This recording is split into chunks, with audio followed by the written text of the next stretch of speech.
realized I did a problem wrong and can't submit, so I just feel like a damn show that you know where the one on the lab is at. Okay, that's fine.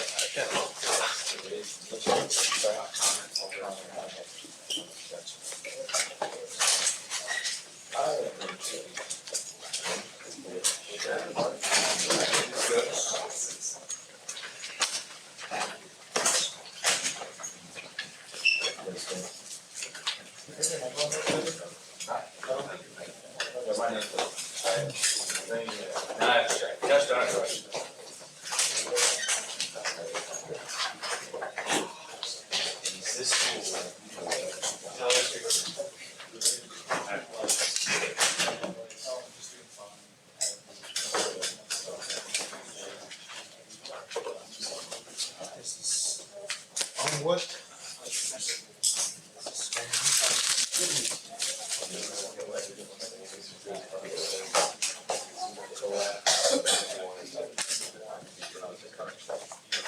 That's fine.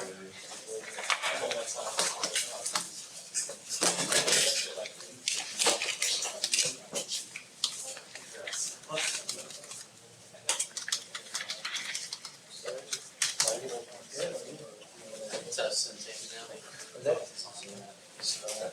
Well, I don't know. I just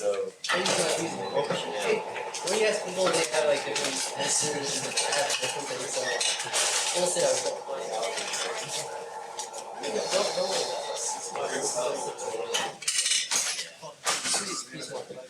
This one.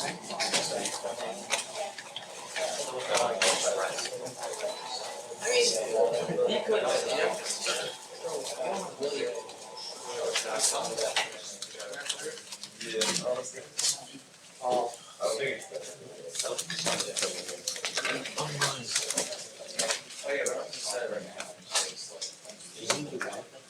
really.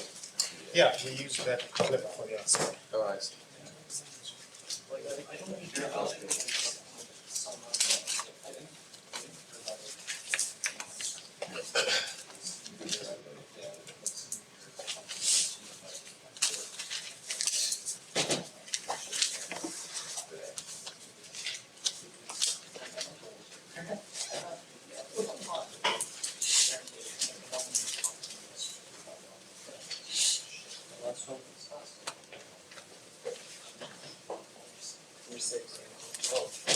Is this doing anything here? Oh, yeah, you just have to. Well, I already did it, but Oh, is it the drop cam? I think so. oh. Says please make display one. Yeah, there it is. Well, we actually have to turn off the lights. Oh, I see. Let's see how that works. And it's also very bright. Oh, cool. That's how it looks like. Yeah, at least we can show that, but then we may not see something else. Oh, because of the light, yeah. Where's everyone? We're just down to 16 people. Why is that?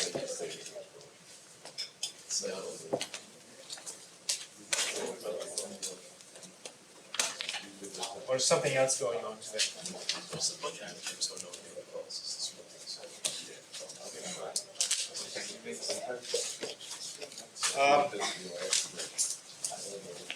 Brought an optical fiber like that. It has a connector on one side, so you can connect multiple of these small patch cords. So that's what you use in a lab environment. Of course, in a real system, in a telecom system, this thing would be, I don't know, 200 kilometers long, right? And it will also come as a bundle of fibers and a little bit more coating.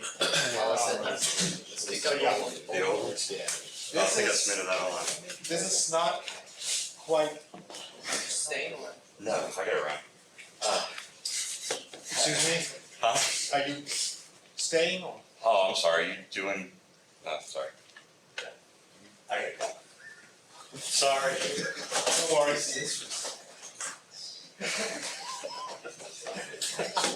Kicked out. Anyway, well, what did I say?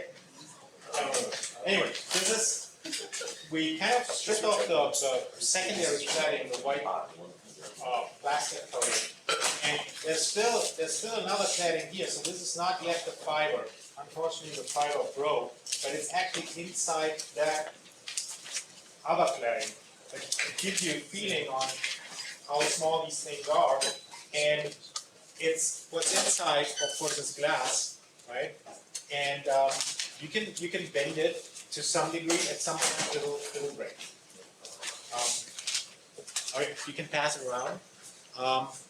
If you break it, don't inhale the glass because it's super sharp. No. Just saying.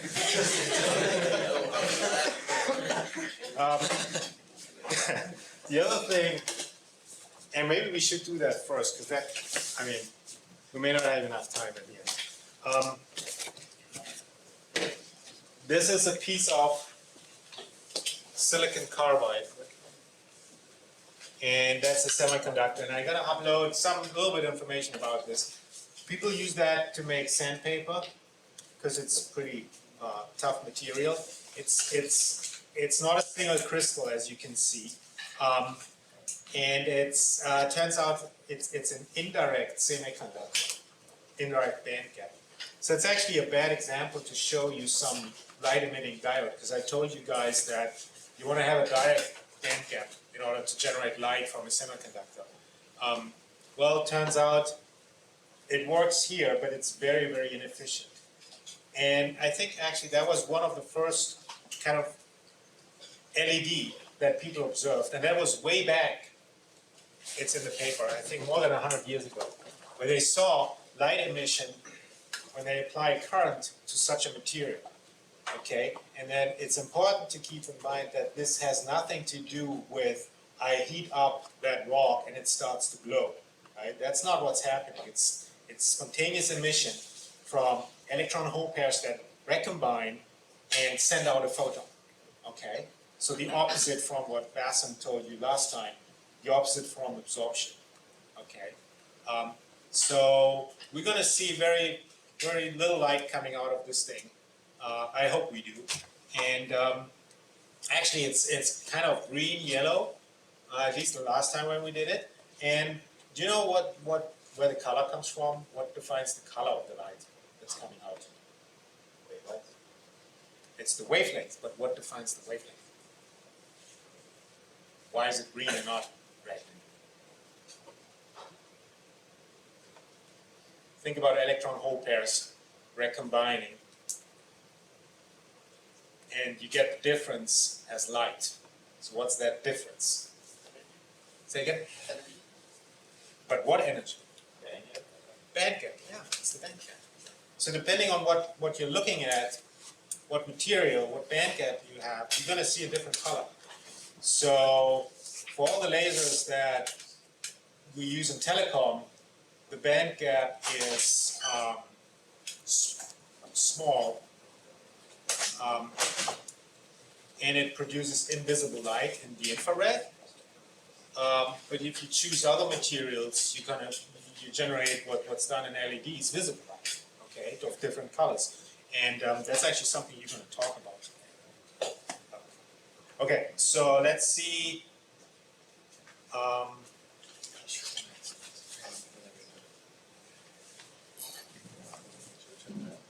Yeah, but we need to raise that a little. And you gotta come here, otherwise you won't see anything. Yeah, It's not like a bright. We should try to make it a little darker in here if that's possible.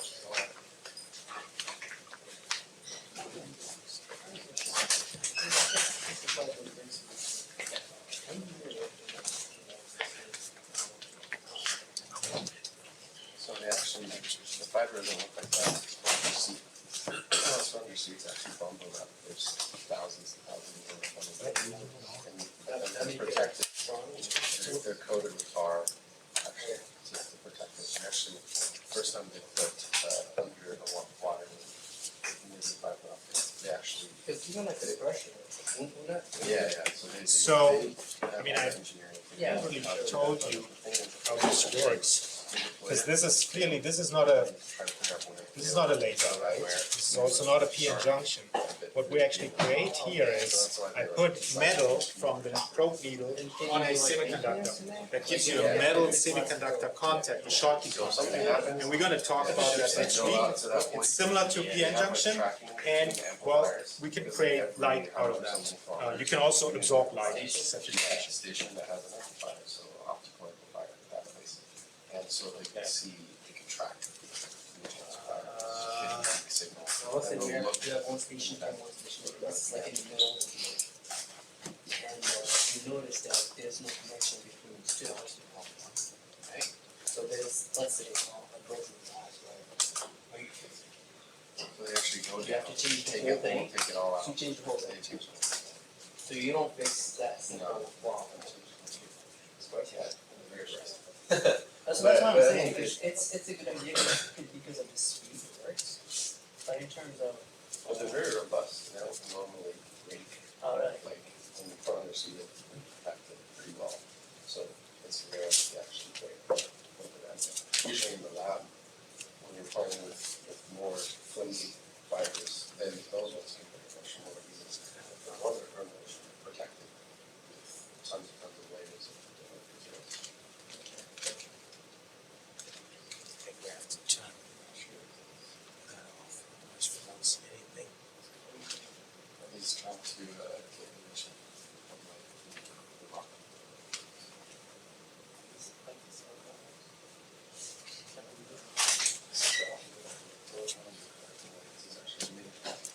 So you want the voltage. This one's it's the same. So, you just, Okay, well, crank up. I could create a current. Electrical currents around it. That's equivalent to band average.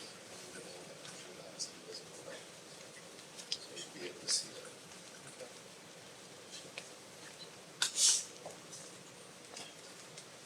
Yeah, Vas, perhaps you can get another one, this is kind of, Another power supply? Yeah. Yeah, sure. that can go UVA.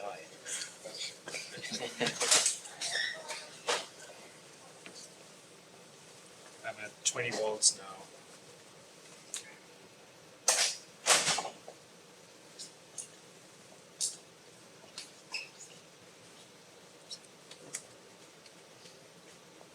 exactly.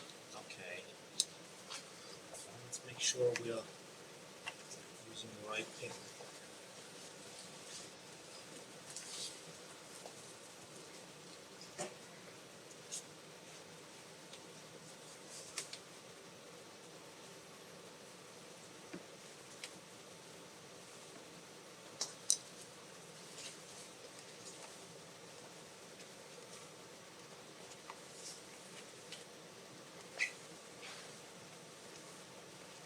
So it's kind of weird.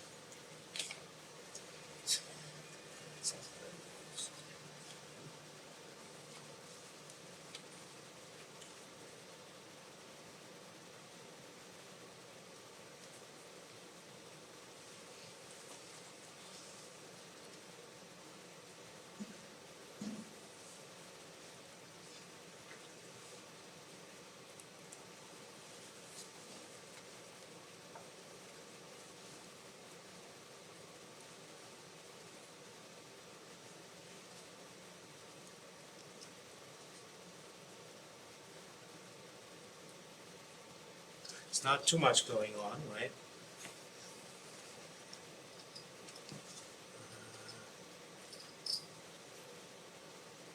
Try this one.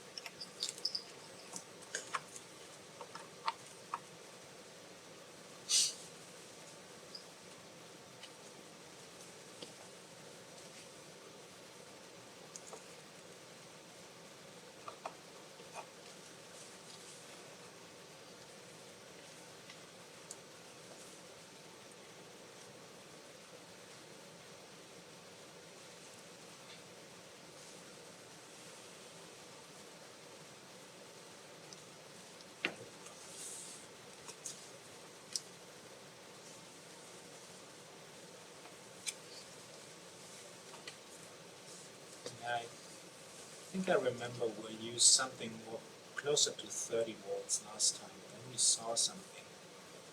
For whatever reason, this supply doesn't give me more than 20.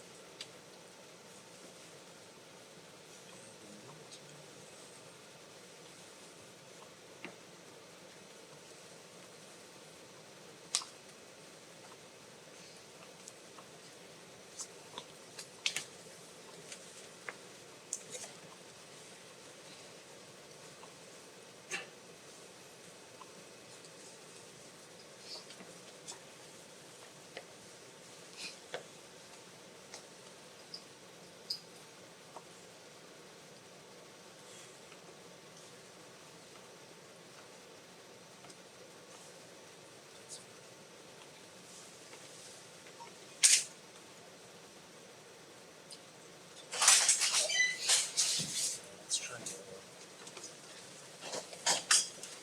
So that's a different model, right? Is it the same? It's the same, isn't it? That's the only other one I have. Well, what That about a goes for keep 30. lane? So the 20. Well, but that doesn't give me 30. It stops. There's no current flowing anyway. We can try that. Just see what happens.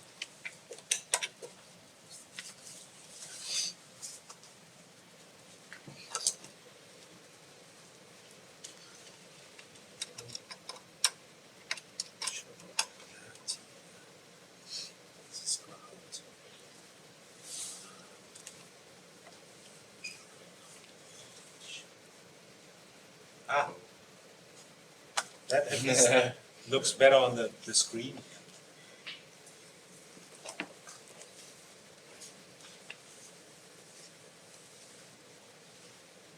Ah, already see it. Did you see it? Okay, this is it. No, I think, and you can, yeah, it's on, so it's at the tip of the needle.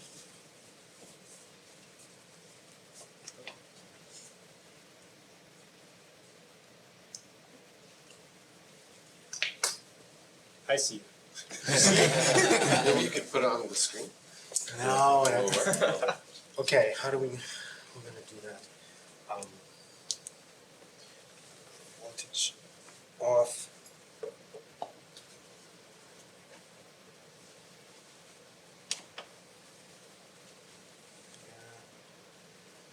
It's kind of, I mean, there's no way I can just put it here and it works, I think. It's kind of, maybe there is.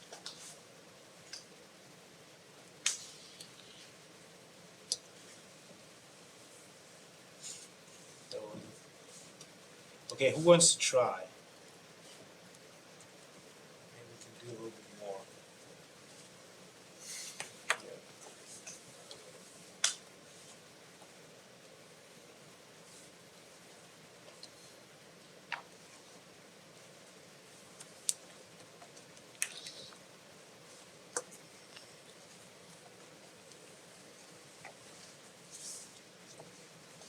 See that? Oh, yeah. I can't see it. Yes, come. It's right here. Fine, faint, kind of yellow, right? And it kind of super stable. Come on this side. Come. You see that at the tip? That LED. That's an LED.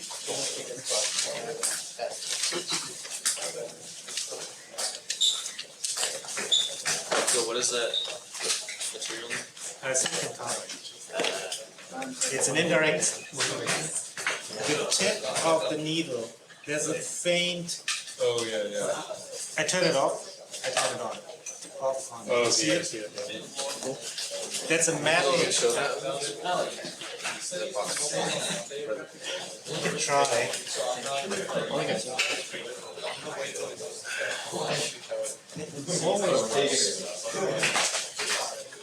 I just walked through like, what?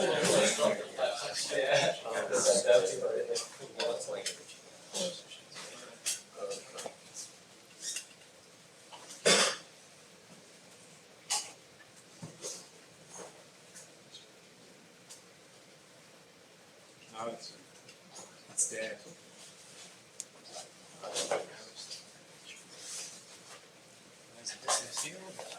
No, no. I mean, LEDs have a long lifetime, right? You compare that to conventional light bulbs. They also don't get as hot, save energy, so there's a couple of benefits. I don't know, can you see anything on that screen thing? Yeah, a little bit. Yeah, you can see it. You can't see it? Yeah, a little bit. I turn it on and off. Just as. Yeah. Yeah. Yep. Yep. Sorry. Thank you. No one responds. Good. Year and a half.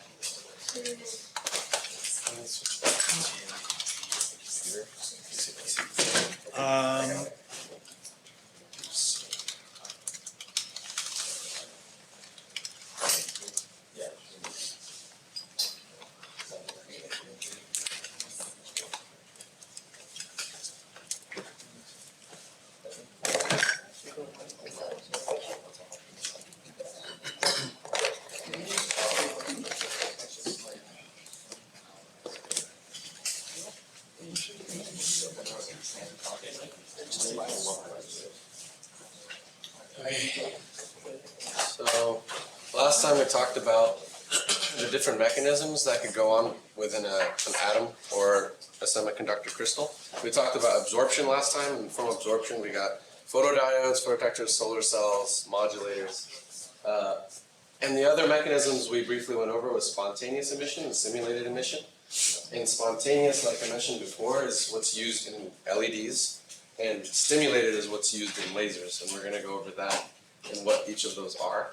So I briefly mentioned the other day that photons are emitted when an electron falls from a higher energy to a lower energy, and each electron has a specific lifetime, or a carrier has a specific lifetime. So it happens when it decides to decay, and that's a random process. And each photon that is emitted is random in phase and direction in spontaneous emission. In stimulated emission, we have an electron that's in a higher energy level, and you stimulate the process of the electron falling. And when you do that, an equal and identical photon is emitted, right? So now you get two photons that are exactly identical to each other in every single way, which is kind of really cool, right? If you have many electrons up there, all these electrons are falling, you're going to have tons of photons that are exactly the same direction, exactly the same phase. And what does that mean, right? That means you're having a very coherent source, light that's coming out exactly at one wavelength, right? And that's exactly what a laser is. It's very coherent. So this is for an atom.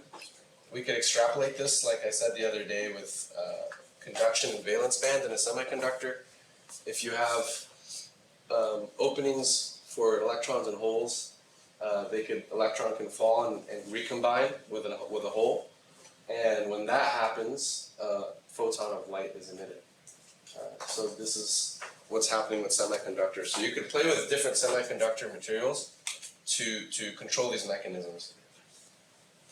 So we have two types of semiconductor materials. You have direct bandgap and indirect bandgap. I think you guys have gone over that a little bit. So a direct bandgap material, if you're looking at the E versus K diagram, and you're looking at if an electron or if you're looking at the same one specific K value, you see that the electron, if it was to lose energy, that this involves only a photon, and there's no shift in K. It's just directly below it in energy in K, so the K doesn't change. But in an indirect bandgap material, there needs to be a shift in K, and what is K? K is the crystal momentum. So that means there needs to be an involvement of momentum. What is change in momentum? That change in momentum is a photon, or heat. So in order for an electron here to fall into the valence band here, there needs to be a change in momentum, change in K, and this is equivalent to a photon, or heat. And then, when it falls down in energy, then it's also emitting a photon there. This could also, so there's some examples here of direct bandgap semiconductor materials. You have gallium arsenide, indium phosphide, in-gas. A lot of these we use for our materials and photodiodes, also used very commonly in lasers. And some very common indirect bandgap materials are silicon and germanium. Silicon is probably the most commonly used semiconductor material for electronics. And so with this said, if we were to try to make a light emitter out of one of these materials, which one would you choose, do you think? Direct bandgap. Direct bandgap? Do you know, why would you choose a direct bandgap material over an indirect bandgap material? Because the electron doesn't have to change momentum as well. Exactly, right? So in an indirect bandgap material, you would actually be losing some of that energy as heat, so it's more inefficient. So silicon is actually really bad at emitting light. So you don't make lasers or LEDs out of silicon. Usually the best and most efficient lasers and LEDs are made out of 3-5 materials, like these direct bandgap materials.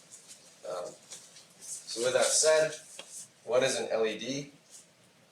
So LED is a light emitting diode, that's what it stands for. And it's just a PN junction, just like you guys just learned. And the PN junction, there's going to be recombination within the depletion region. The recombination of electron-hole pair will cause a photon to be emitted, right? And like I told you guys before, spontaneous emission, the photon, when it's emitted, it's completely random. It happens at a random time, comes out with a random phase and random direction. So if you look at the conduction and valence band, you actually have, if you look from your Fermi function, you know that there's a concentration of electrons over an energy range, as well as concentration of holes over an energy range. So actually there could be emission of photons anywhere from this to, or anywhere in those range of band gaps, right? So actually you're not getting one specific energy of light, you're getting a range of photon energies. So it's actually kind of wide. It's not as coherent as a simulated emission where you have exactly one frequency or one wavelength of light.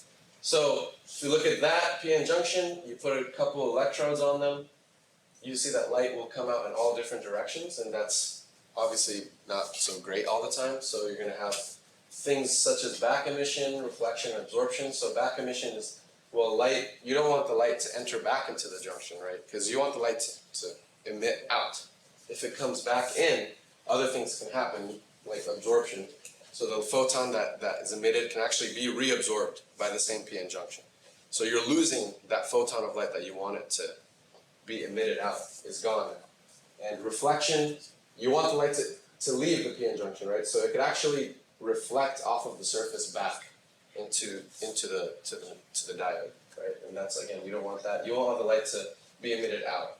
So something they do to alleviate that issue is they put this epoxy material. Typically you see LEDs, they have this plastic coating around it, so it's kind of like an anti-reflection coating. Kind of like you see on your sunglasses, they put an anti-reflection coating. It's very similar. They have this, they basically try to match the index of refraction so that there's not as drastic of a change in index of refraction, meaning less reflection. So if you have something in between air, which just has an index of refraction of 1, and your typical 3.5 is about 3.5, something in between will help you minimize reflection there. And for the other issue of absorption, reabsorbing photons within your material, they've come up with another kind of trick or solution. If you put a PN junction but you have two separate P regions, one P region is doing has the recombination, so it's doing all the emitting of the light, and the Al gas here, this layer, is not absorbing that light because the band gap is larger than the photons that are being emitted.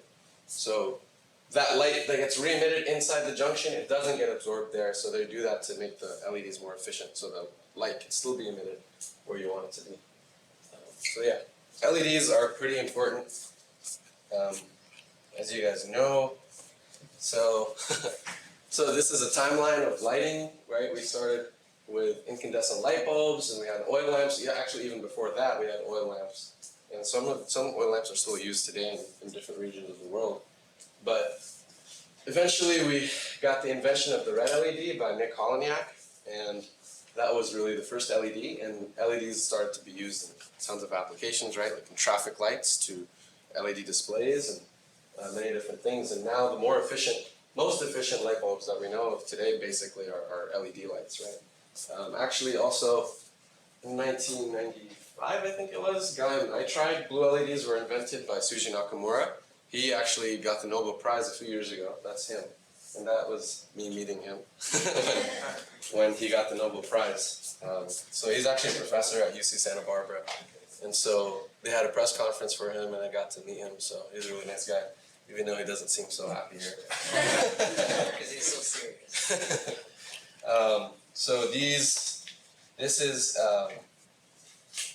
all the different types of light you can emit from LEDs, and it's all really dependent on your semiconductor material. The band gap of your material is going to determine what wavelength of light is going to be emitted. And typically what they did before the blue LED came into the picture is they had 3 different LEDs, and if you wanted to make a white light, for example, white light is what? It's just a combination of all the colors, right? So what they would do is they take 3 separate LEDs to make a white LED. But as you can imagine, you need 3 of them as opposed to 1 with a blue LED. So with the blue LED, what they would do to get white white light is they would coat it with yellow phosphor, and the yellow phosphor would cause luminescence that would make it white, make the light turn white. So yeah, so this is, again, like I said, it's super important. So the blue LED, the LED pretty much changed the world in so many ways, right? So lighting, cars, remotes, displays, communications. They use LEDs also for communication, not just lasers. So especially because they're really fast. They could actually be turned off, on and off pretty fast. So I mentioned this before, fiber optic link. So this is very important. This is a lot of what we work on in our research. I told you guys before that if you want to transmit a data stream in a fiber optic link, you typically take a laser and you turn it on and off really, really fast, right? And an on signal, or a 1, would be the laser that's on and there's light. And then 0 is when the laser is off and there's no light. So there's a clock that checks, right? And checks, is there light or is there no light? Is there light, is there no light? And that basically, that clock, and when you're checking, is the photodetector side, which we already talked about, and you're checking to see if there's light, and it converts into an electrical signal, right? And so this is very, very important for fiber optics. Yeah. What's the frequency used? Frequency used. So depends. Are you talking about modulation frequency or the frequency of the actual light source? The clock. So the clock, typically, I think 40 gigabits per second is what's used most commonly now in fiber optic systems, but I think they're heading towards 100 gigabits per second. So that's what, in the range of tens of gigahertz. Yeah.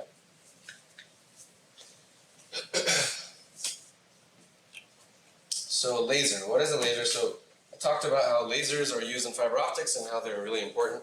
They're important not just in fiber optics, they're used in so many applications, but lasers, we know, like I said, are very coherent, so that means they emit just one wavelength of light. That's what we want, or ideally. And you need 3 things to have a laser. You need optical gain, a resonator, and a pump source, and I'll talk about those in a second. What makes a semiconductor laser better than just a gas laser or a different kind of laser is that they're small, they're robust, efficient, and nowadays they're working on integrating them on chips with your electronics, all in the same chip. So you have lasers that are actually tiny little microscopic lasers that are all in the same chips as your silicon electronics, microelectronics, working side by side. So that's pretty cool. That's actually it's probably the biggest key challenge when it comes to integrating photonics is getting a laser on silicon, because we said silicon is indirect band gap. So they have to try to engineer and figure out ways to do that. And so there's a lot of cool research being done on that. So this is a photo, or a few photos of laser diodes, how they look like. You can see how small they could be. Yeah.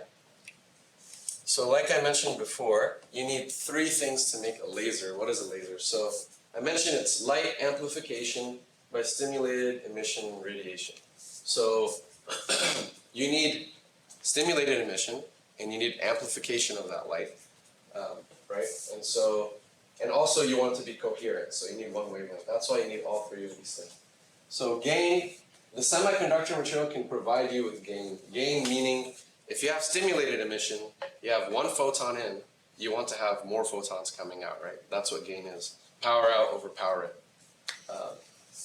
Pump basically you're now converting electrical current into light. The photodetector was the opposite, right? The photodetector was we're taking light and converting it into current or electrical energy. Now the laser is just the opposite of that. So it's taking current that you're applying to the device and turning it into light. It's a light emitter. And why do we have a cavity? We have a cavity because we want to build up the energy in here. Like any cavity, you want positive feedback, right? So if you get positive feedback, the light is going to bounce back and forth and constructively interfere. And it builds up. Each round trip, it builds up more and more and more and more until you get tons and tons of light in there. And actually, you have one mirror that's fully reflecting. The other mirror is almost fully reflecting and actually transmits a little bit of the light. So most of the light is just reflecting in here at a certain frequency, and the light actually gets emitted out, and it's pretty powerful. So yeah, in a semiconductor material, usually the way they do this is if they have semiconductor material, they cleave the facets, meaning they break off the semiconductor crystal exactly at the crystal plane, right? So if you remember like your cubic lattice, you break it off basically at like the plane, one of the crystal planes, and that gives you a perfectly straight, polished surface. And so when the light is getting emitted, it comes here, it's actually just going to perfectly reflect back into the active region, and it'll do the same thing over and over. So another very important device is called the semiconductor optical amplifier. So they have optical amplifiers that are usually bigger and bulkier called EDFAs, but you could actually make optical amplifiers on the chip, and you need this for a laser. And the way that's done, like I said, stimulated emission, so you have tons of electrons up here, and with each photon of light, you're stimulating an electron to drop, and you get an equal and identical photon to come out, and you want this process to repeat over and over and over until you get tons of photons out for one photon in, right? And in order for this to happen, what do you need? Right? You need something specific. You need a specific condition. So if you want, what's going to get you more photons in the end? If you have, what do you think would help? Like if you could do something to this to give you the most amount of photons out, what would you do on any ideas? Okay, well, basically you want as many electrons up here as possible in the high energy level, right? If you have as many as possible, that means you're going to get more and more of them to emit photons and fall and emit photons. So that's something called population inversion, where you get as many electrons up on the higher energy level as you can. And so a way they do that with PN junctions is they invented, one guy named Herbert Kramer invented the heterojunction, or the idea of the heterojunction he came up with. And basically, if you put three different materials together and you have a material that's of a larger band gap right up next to one that's of a smaller band gap, there's going to be a little barrier. And that barrier is actually going to trap electrons in holes in those regions. So now you're getting a buildup of electrons in that region. There's tons of electrons there. That's exactly what we want, right? We want tons of electrons up here so that we can get more stimulated emission there. So that's basically, you're tailoring, engineering your band gap in order to do that. And so this is, carrier confinement, population inversion, that's exactly what you need for a laser to work well. So yeah, this is another picture showing that. You have tons of electrons up here and holes here, so this is where all your gain is really going to be happening. So if you look at this, and you'll see the light is really coming mostly from this part of the junction, and that's where the stimulated emission is happening. So the next thing I said was feedback. So yeah, you guys I think have learned about feedback, right? Like in op amps and stuff like that. So if you think of positive feedback, you're just having a signal that's coming back, right? And then adding up to itself over and over again. The same thing, it's the same exact idea. Just like an electrical oscillator, you have an optical oscillator. That's what a laser is. It's a cavity, and you have feedback, positive feedback, and you're enhancing your light within the cavity, but with that mechanism. So if you have gain in the middle, you have light that is being emitted here in this gain medium, gets, like I said, it gets reflected, it comes back, and then it amplifies again, because there's more gain, and then it comes back, does the same thing over and over until it amplifies the gain. The gain keeps going higher, higher, higher. Light is going to eventually saturate, of course, but this is exactly what you want in a laser. So typically, probably the more popular, most famous type of cavity is called a Fabry-Perot cavity, which is kind of what I've been explaining. And it's kind of like standing waves. Again, I think you guys have heard of standing waves and learned about that. So it just, basically you're going to have different modes, and modes are basically different wavelengths of light that are going to be, that are able to be supported within the cavity. So if you have, for example, if you have a guitar and you pluck the string, well, that's a specific frequency of the string that's moving. That's a mode, right? And so you could actually think of it in a similar way, that it's kind of like the two ends of the guitar or two ends of the fretboard, and you're having two of the different modes that are propagating within the lasers, kind of just like that. So over here, you're going to have a bunch of modes or different wavelengths that can propagate within inside that cavity. And then when you have a semiconductor material in here, it's only going to provide gain at a specific wavelength, right? And that's dependent, again, on what? On the band gap. So that gain, there's a little bit of a gain spectrum. So this actually, when you combine the two, the cavity and the gain, you're going to get something that looks a little bit like this. You're going to have modes that are propagating, but only the ones that are being provided gain to. And that's, again, dependent on the band gap of the material. And yeah, any questions? Sorry, I know I'm going over this really fast. It's a lot. This is all laser theory and like a crash course in 5 minutes, so I know it's a lot, but just kind of overview of what it I have a is. question. Yeah. How do you create laser? What? How do you create How do you create? laser? What do you Just mean the by? same, the p-in junction. Yeah, so a semiconductor laser, you need you use a p-n junction or some sort of p-n junction, and that's because you need to have carriers that recombine or stimulated emission. So you have electrons that are in the conduction band. You need a bunch of carriers in the conduction band to fall and be stimulated and cause photons to be emitted. And then you need to take that semiconductor material and put them in mirrors. You need to put mirrors on each side, right? And if you do that, then you're going to get a laser. Yeah. So that's for a semiconductor laser. But you can make lasers they make lasers out of chemicals, dyes, gas, and really all that is atoms that have like same thing, electrons in higher energy levels, and you want to stimulate those electrons in higher energy levels to drop back down. So that's, yeah, it's all kind of the same physics, the same physical mechanisms, but that's how you would do it in a semiconductor. You need a p-n junction to do that, yeah. And you need the heterostructure like I explained to you. So you need carrier confinement. So yeah. So a laser actually, when you apply current to a laser, it actually is an LED up to a certain point, and then it becomes a laser. So there's a difference between LED and laser, right? And what's the difference? Does anyone know the difference between LED and a laser? What would be the difference?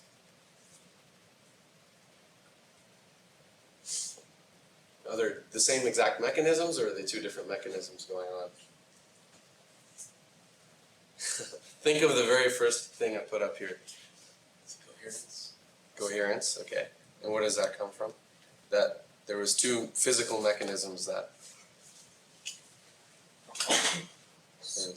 Stimulated versus spontaneous. exactly, right? So the stimulated versus spontaneous. So at a certain point, lasers is going to be just spontaneously emitting photons up until you apply enough current where then it just starts stimulating emission, right? Why is that? That's because the more current you put in there, the more carriers you're going to have up on top of the high energy level, and then you're going to finally get stimulated emission when you have enough carriers up there in the higher energy level. So yeah, that's exactly right.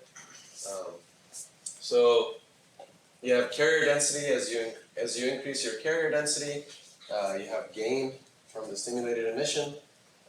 But these lasers they're not, the cavities are not perfect. It's not like you're not going to lose any photons. You're going to lose photons and carriers for many different reasons. There's going to be like reflection, absorption, you know, these materials aren't exactly ideal and perfect, impurities, so you're gonna lose a little bit, you're gonna have a little bit of loss. So there's gonna be a certain point where the gain overcomes the loss. And when the gain overcomes the loss is when you start lasing. So, yeah. So the next graph is what I was telling you before.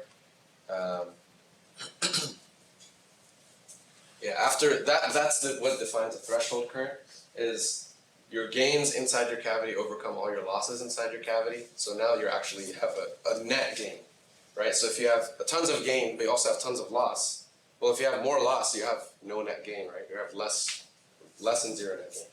But as soon as you have more gain than loss, then you start to have net gain. And that net gain is what you need to have a laser. So here's what I was telling you guys before. So if you put current into a laser, up until a certain point, that threshold current where the gain overcomes the losses, then you start to get gain, you start to get stimulated emission, and that's what defines a laser. The stimulated emission, and this is where that happens. And before that, it's just a LED. So any laser, if you put enough current to it, it just basically acts like an LED. And yeah, so the two mechanisms, like we said, it's spontaneous, stimulated, that's what defines each, and those are the physical mechanisms that define each. And yeah, so that's pretty much it. I know it's a lot. That's like all of laser theory, the basics of laser theory in one class. There's a class, like a whole class on that taught by Joe Campbell. So that's a lot of information. But you guys have any questions or anything that doesn't make sense or you're just curious? No? Does it make sense? Kind of. So yeah, you can make a lot of cool devices from solid state. A lot of cool solid state devices, optoelectronic devices, lasers and photodiodes. Very, very highly researched and pretty cool stuff. So yeah, I think that's all I've got for today. So yeah, have a good weekend. Yeah.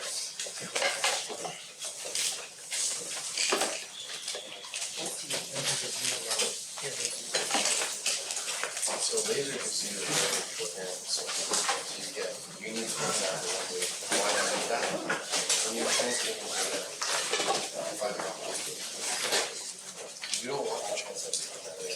You want to transmit exactly one. So that you don't get dispersion. This is a lot. So yeah, your signal's going to be corrupted. Why? Because you have a signal coming in, and all the wavelengths are like they're all propagating that fiber and frequency. So if they're all going up, if they're all coming out, they move through the fiber frequency. They're all going out at and so your signal is no longer all together. It's been kind of dispersed out, right? So you actually lose a lot of data. So if you have a very coherent signal, just one wavelength, you can transmit all your data on that one wavelength and you won't suffer from the issue.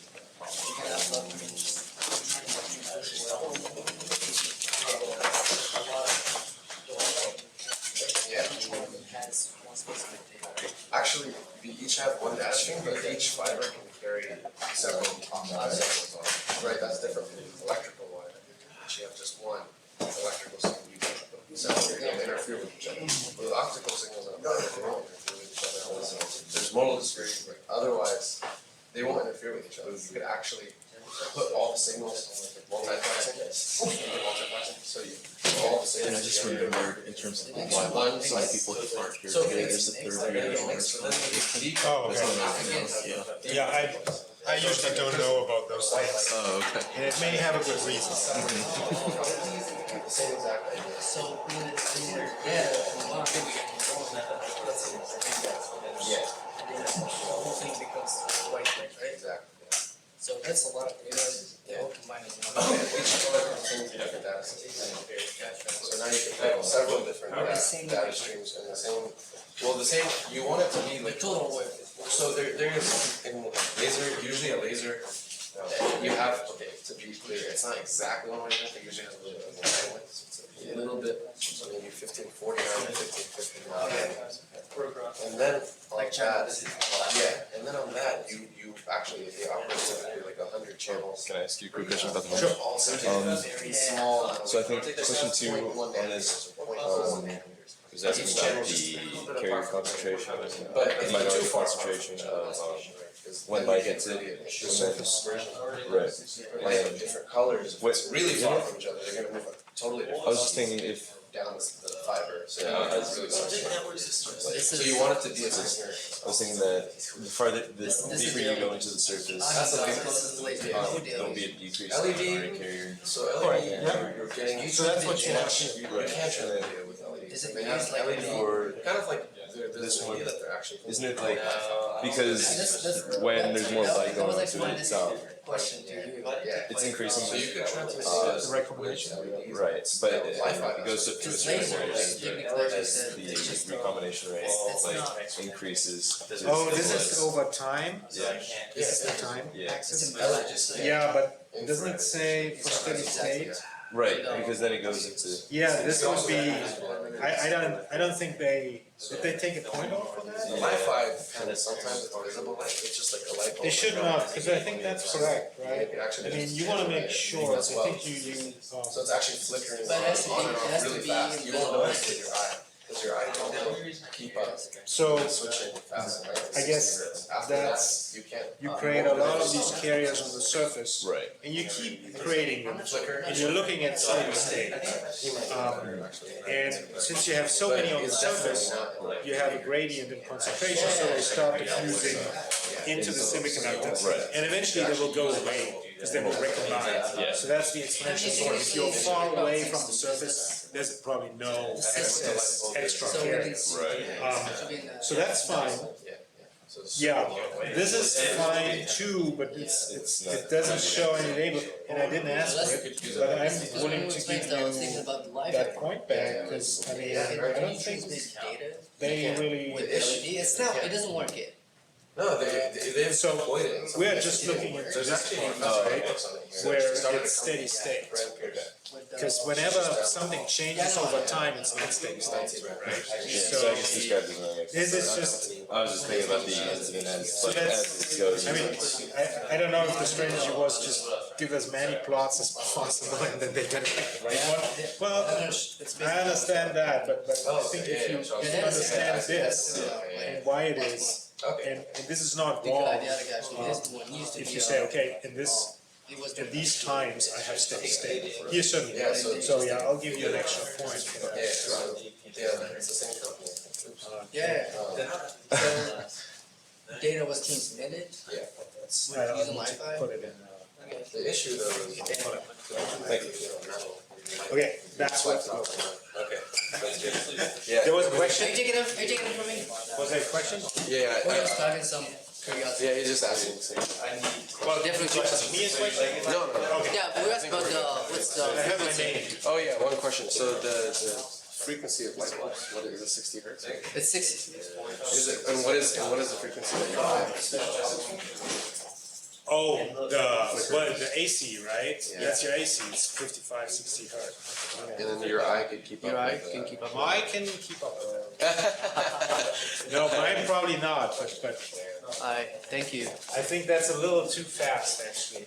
But I mean, with the old vacuum tube screens, if you have a repetition rate that's too slow, you can see that. You can see the right? flickering. And I think, yeah. So that's like below kilohertz, of course, I was- like below 100 hertz. Or-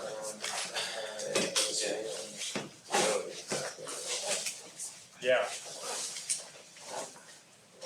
Pretty slow. Because you're just talking about lifeline and data transmission using LED, but if they're flickering at a Well, much but- faster rate, you won't be able to see that. But the light bulbs are not flickering. Is it? Are they like flickering with higher frequency? Yeah. Yeah, they're like, yeah. Not the levels, Not the light, not the levels. the kind of fluorescence. They do. Yeah, exactly, not like. Yeah.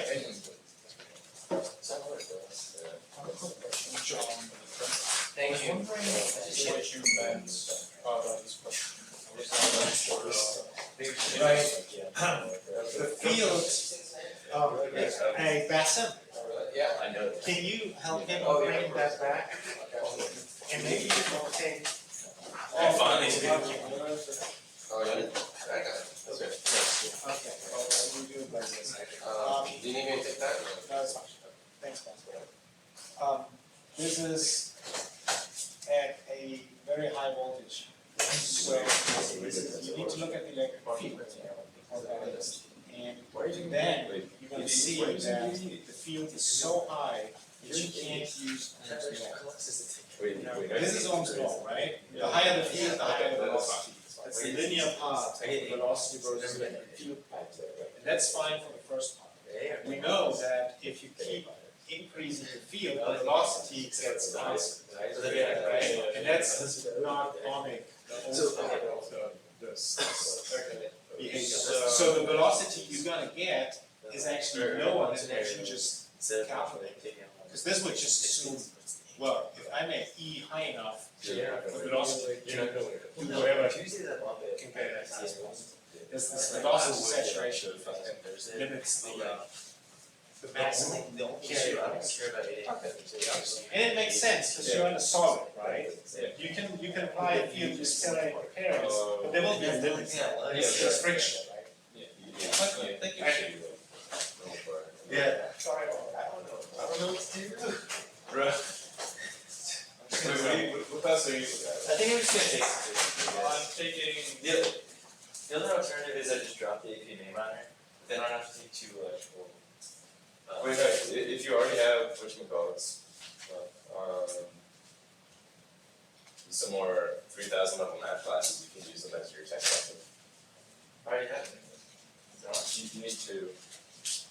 I mean, Oh, no, wait, no, you're done with it, so right now. I don't know what the class is. I'm sorry, I have it right here. So the plus is unlimited. Yeah, you only need one. Oh, yeah, for CP. Tech list? No, for W major.